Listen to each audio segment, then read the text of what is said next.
Hi guys, Peter Finch here, and we are on the fourth hole here at St Anne's Old Links on my on-course series of sessions, videos, and whatever else you want to call them. So I am 200 at the moment after 3 holes, couple of pars and a great eagle on the first, if I say so myself.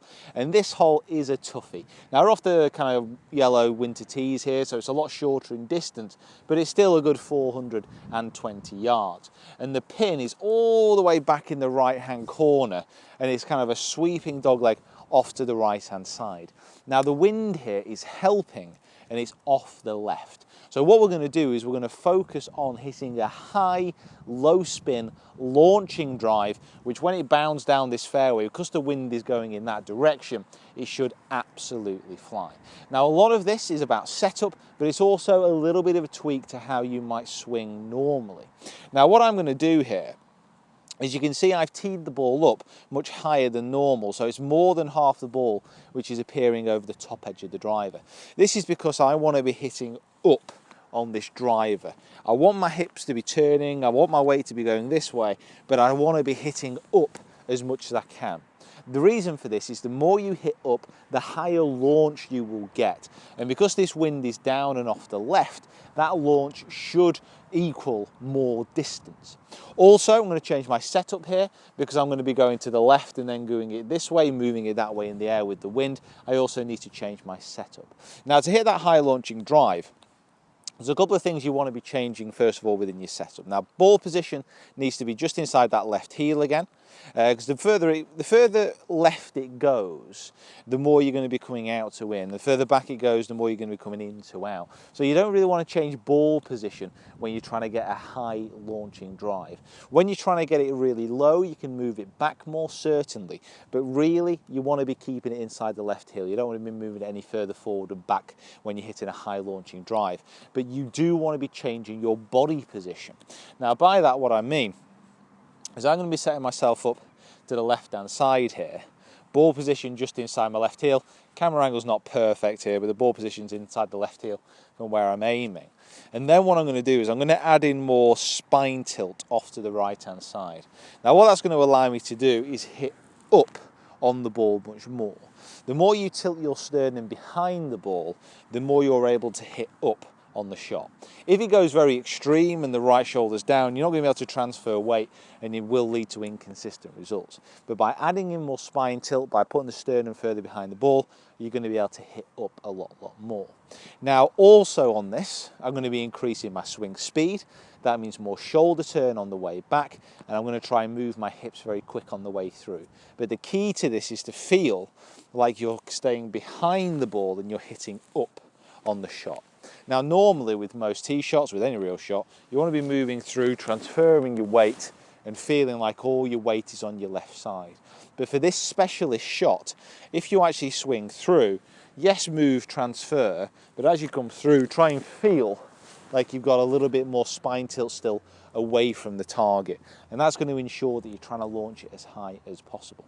So my pre-shot routine, ball wants to be going this way. So I'm going to be setting up just to the left-hand side of the fairway. Got my target line, got my point to aim at just before the ball. Ball position just inside my left heel. I'm going to add in my extra spine tilt. I'm going to be having a big swing at this, and I'm just going to try and launch this as high as I can.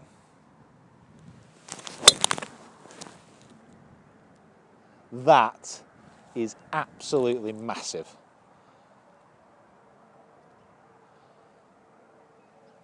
This hole, let me see how far this hole is.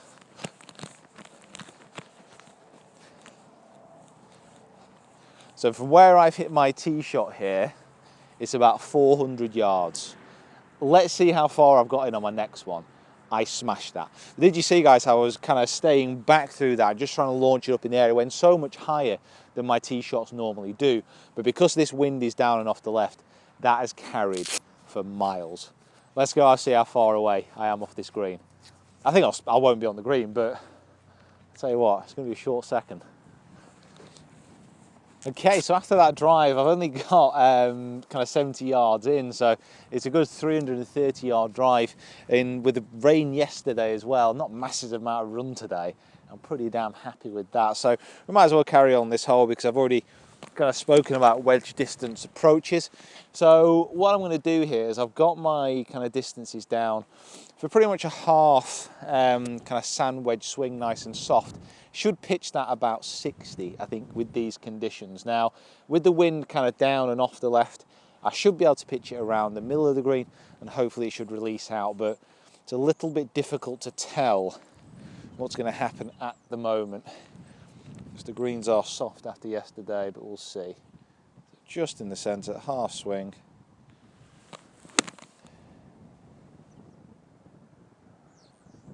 Go on. Go on. Keep going. Ah, not bad, not bad. It's a little bit annoying actually, that second shot. There's a bit of a ridge just at the front of the green and it kind of pitched into it. It didn't quite release out as much as I would have hoped, but hey ho. Still got a birdie putt, but I should really be getting my wedges closer than that. I don't think this is going to move too much.